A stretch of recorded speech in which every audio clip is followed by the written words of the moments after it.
ఎంత శ్రేష్టమైన కృపను పొందుకున్నాడు తెలుసా నోవాహు. మనుషుని నీతిని దేవుడు ప్రశంసిస్తున్నాడండి, దేవుడు సాక్ష్యం ఇస్తున్నాడు.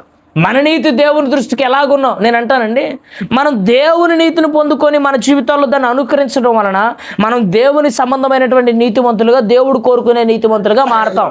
జాగ్రత్తగా వినాలి.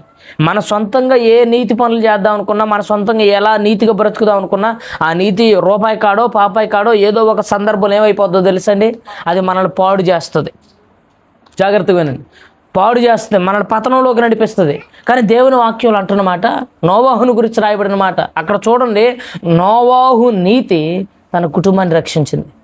అక్కడ అంటున్నాడు ఏమని, నువ్వు నీతిమంతుడిగా నా దృష్టి కనపడ్డావు కాబట్టి నీవును నీ ఇంటి వారును ఎక్కడ ప్రవేశించమంటున్నాడు తెలుసా, రక్షణ కలిగించే వాడలో, రక్షణ కలిగించేటటువంటి ఆ ఓడలో, నీకు క్షేమాన్ని ఇచ్చే ఆ ఓడలో ప్రవేశించు.